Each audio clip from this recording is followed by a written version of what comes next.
gikawat ni Marcos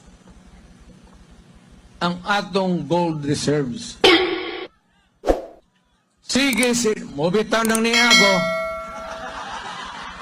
Actually, suko ko put kanila. Hala ka diya. Ayan na, sa tagapagtanggol po ni Junior. O anong balita na doon sa gold reserve ng Pinas? Kanino binenta? Saan binenta? Magkano ang benta? At nasaan ang pera? Sana all. Kaya hindi natin masisi na si Tatay Digong ay galit na. Yung nagbulag-bulagan, ewan ko na lang. Diyan pa lang sa gold reserve po ng Pinas. Darating ang panahon na kailangan ng Pilipinas yan. Pero wala na. Hindi nyo ba alamin kung nasaan na? Boss Tambi, anyari?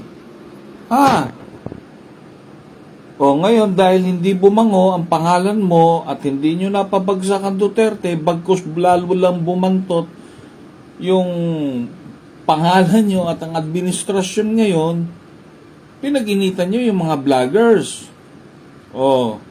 Kasi sir, ganito yan. Nag-hire ka ng mga pulpul na vloggers mo.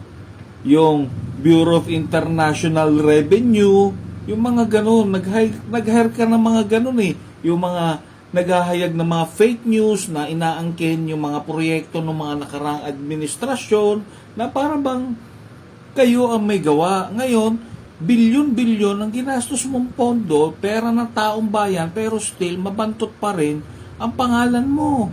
Hindi tumaas-taas. Ngayon, nagbayad ka ng mga vloggers, pero hindi nga napabango ang pangalan ng mga Marcos. Ang bantot. Ang ginawa nyo ngayon, pinag-initan nyo yung mga vloggers. Para i-contempt nyo.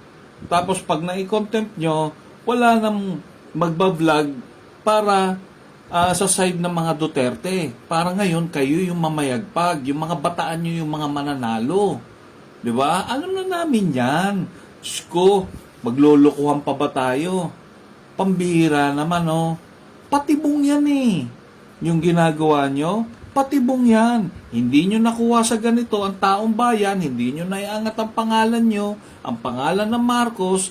Ngayon, pag-iinitan nyo yung mga vloggers ni President Duterte. Kasi ganito yan, yung kinuha nyong vloggers na pinondohan nyo ng bilyong-bilyon, walang ganito. Hindi katulad ng mga vloggers ni President Duterte, may ganito na, may ganito pa, may puso pa para sa bayan. Kaya kahit anong gawin nyo, wala lagapak ka, namudmud ka na nga ng pera akap, AX o kung ano-ano pa O yung mga senador na himod tumbong sa'yo, Boss Tambi, yung himod tumbong sa'yo, yan yung mga senador na walang paninindigan. Yung tatlong kapatid dyan, yung magkakapatid, okay na ba kayo? Mga toplok, okay na ba kayo? Tatlo yan okay na ba kayo? Wala kayo. Eto kayo, eto lang katapat nyo.